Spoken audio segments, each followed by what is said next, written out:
আসসালামু আলাইকুম ভিউয়ার্স, আবারও চলে এসেছি নতুন কোনো রেসিপি নিয়ে। আজ বাচ্চাদের আবদারে ঝটপট সবথেকে সহজ পদ্ধতিতে এগ পাস্তা বানিয়ে নিলাম। আর এইভাবে পাস্তা বানালে বাচ্চা থেকে বড় সকলে চেটেপুটে খাবে, এতটাই বেশি মজার হয়। চলো তাহলে রেসিপিটা কিভাবে বানিয়ে নিলাম প্রথম থেকে শেষ পর্যন্ত দেখে নিই, আশা করছি ভালো লাগবে।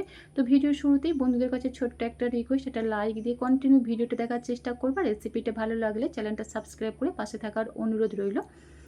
তো পাস্তা বানানোর জন্য এখানে একটা বাটি মেপে আমি 1 বাটি সুজির পাস্তা নিয়েছি। তবে তোমাদের হাতের কাছে আটা ময়দা যে কোনো ব্র্যান্ডের পাস্তাটাই এখানে রেসিপিটা বানানোর জন্য ব্যবহার করতে পারো, আর পরিমাণে বাড়িয়ে কমিয়ে নিতে পারো। আর পাস্তাটা সেদ্ধ করার জন্য এদিকে চুলায় একটা পাতিলের মধ্যে পরিমাণ মতো পানি খুব ভালোভাবে ফুটিয়ে নিয়েছি। দিয়ে দিলাম স্বাদ মতো নুন আর 1 চা চামচ সাদা তেল। তেলটা অবশ্যই এখানে ব্যবহার করবে, এতে পাস্তাগুলো সেদ্ধ হবার পর একটার সঙ্গে একটা লেগে যাবে না, একদম ঝরঝরে থাকবে। তারপর পানিতে পাস্তাগুলো দেবার সাথে সাথেই একটা চামচ দিয়ে একটু ভালোভাবে নেড়ে চেড়ে দিতে হবে, তা না হলে পাস্তাগুলো প্যানের মধ্যে লেগে যেতে পারে। এবার পাস্তাটাকে ভালোভাবে সেদ্ধ হওয়া পর্যন্ত অপেক্ষা করব। এখানে প্রায় পাস্তাটাকে আমি 6 থেকে 7 মিনিট সময় নিয়ে খুব ভালোভাবে সেদ্ধ করে নিয়েছি। তবে একদম পাস্তাটাকে গলিয়ে ফেলবে না বা খুব বেশি নরম করে ফেলবে না। এবার পাস্তাটাকে পানি ঝরিয়ে একটা প্লেটের মধ্যে আমি তুলে নিচ্ছি।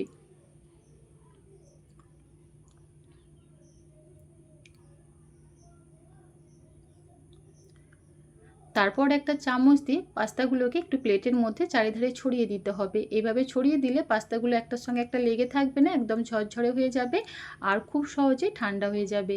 তো একটা পাস্তা তোমাদের আমি দেখাচ্ছি ঠিক কিভাবে সেদ্ধ করে নেবে। দেখতেই পাচ্ছ, আলতো হাতে এইভাবে চাপ দিলে পাস্তাটা অর্ধেক হয়ে যাচ্ছে অথচ গলে যাচ্ছে না। ঠিক এইভাবেই কিন্তু পাস্তাটাকে সেদ্ধ করে নিতে হবে। আর এদিকে পাস্তা রান্নার জন্য কিছু সবজি কেটে নিয়েছি। পেঁয়াজ নিয়েছি, টমেটো নিয়েছি, ক্যাপসিকাম নিয়েছি, গাজর নিয়েছি আর বরবটি নিয়েছি। আর ঝালের জন্য 3টা কাঁচা লঙ্কাকে ছোটো ছোটো করে কুচিয়ে নিয়েছি। তবে সবজিগুলো তোমাদের বাচ্চাদের পছন্দ মতো যে কোনো সবজি এখানে ব্যবহার করতে পারো। আর নিয়ে নিচ্ছি এখানে 2টা ডিম। ডিমের পরিমাণটাও তোমরা তোমাদের ইচ্ছা মতো বাড়িয়ে কমিয়ে এখানে ব্যবহার করতে পারো। এগুলোকে একটা সাইডে আবার রেখে দিচ্ছি। চলে যাচ্ছি চুলাতে। চুলায় একটা প্যান বসিয়ে দিয়েছি আর দিয়ে দিচ্ছি 1 চা চামচের মতো সয়াবিন তেল। তেলটা যখন গরম হয়ে যাবে 2টা ডিম ফাটিয়ে দিচ্ছি।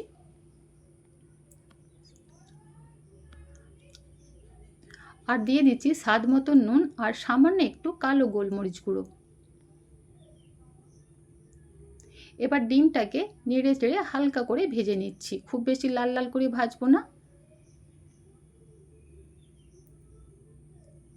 তো দেখতেই পাচ্ছ বন্ধুরা, এখানে ডিমটাকে কিন্তু খুব সুন্দরভাবে আমি ঝুড়ো ঝুড়ো করে ভেজে নিয়েছি আর একদম সাদা সাদা করে ভেজেছি। এইভাবেই ভেজে নেবে। এবার ডিমগুলোকে একটা বাটির মধ্যে আমি তুলে নিচ্ছি। আবারও ওই প্যানের মধ্যে আমি দিয়ে দিলাম 2 চা চামচের মতো সাদা তেল। তেলটা যখন গরম হয়ে যাবে দিয়ে দিলাম 1 চা চামচ রসুন কুচি। চেষ্টা করবে এখানে রসুন কুচিটাই ব্যবহার করতে, রসুন পেস্ট ব্যবহার করবে না। কয়েক সেকেন্ডের জন্য রসুনটাকে একটু ভেজে নেবার পর অ্যাড করে দিচ্ছি কুচিয়ে রাখা গাজর আর বরবটি। এই সবজিগুলো যেহেতু একটু সেদ্ধ হতে দেরি হয়, তাই এগুলোকেই আগে দিয়ে দিতে হবে। আবারও এই সবজিগুলোকে দিয়ে কয়েক সেকেন্ড একটু নেড়েচেড়ে ভেজে নিচ্ছি।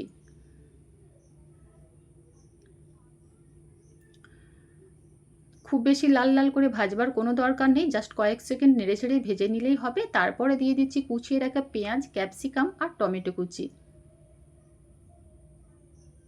এগুলোকে দিয়েও কয়েক সেকেন্ডের জন্য একটু নেড়েচেড়ে ভেজে নিচ্ছি। তারপরে দিয়ে দেবো স্বাদ মতো নুন, ঝালের জন্য 3টা কাঁচা লঙ্কা কুচি আর দিয়ে দিচ্ছি হাফ চা চামচের মতো কালো গোলমরিচ গুঁড়ো। সমস্ত কিছুকে একটু নেড়েচেড়ে ভালোভাবে মিশিয়ে নিচ্ছি। খুব ভালোভাবে মেশানো হয়ে গেলে এখানে দিয়ে দেব আমি হাফ চা চামচের মতো সয়া সস, 1 চা চামচ দিয়ে দিচ্ছি টমেটো সস আর দিয়ে দিচ্ছি 1 চা চামচ রেড চিলি সস।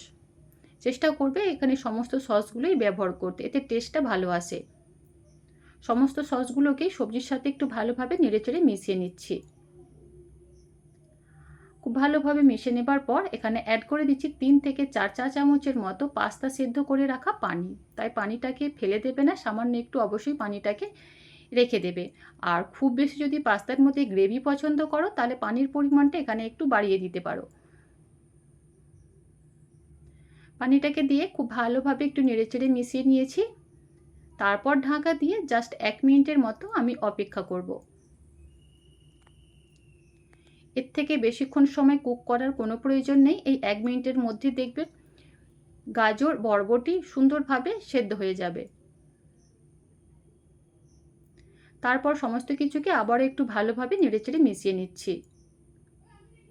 তো এই তো দেখতেই পাচ্ছ বন্ধুরা, এখানে সবজিগুলো কিন্তু একদম খুব বেশি গলে যায়নি, ঠিক এইভাবেই সবজিটাকে কুক করে নিতে হবে। তারপর সেদ্ধ করে রাখা পাস্তাটা অ্যাড করে দিচ্ছি।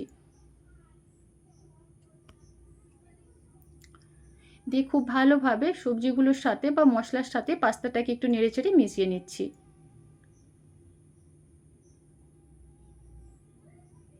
তারপরে দিয়ে দিচ্ছি আমি ভেজে রাখা ডিম। ডিমটাকে দিয়েও খুব ভালোভাবে মশলার সাথে একটু মিশিয়ে নিচ্ছি।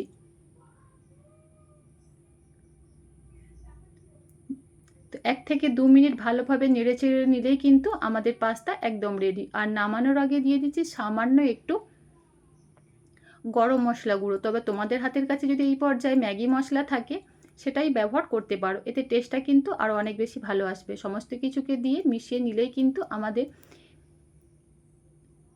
পাস্তা একদম রেডি। তারপর গরম গরম পাস্তা পরিবেশন করার পালা। দেখতেই পাচ্ছ এখানে পাস্তাটা কতটা পারফেক্টভাবে রেডি হয়েছে আর দেখতে কতটা বেশি লোভনীয় লাগছে। চলো এবার একটা প্লেটের মধ্যে তুলে নিচ্ছি।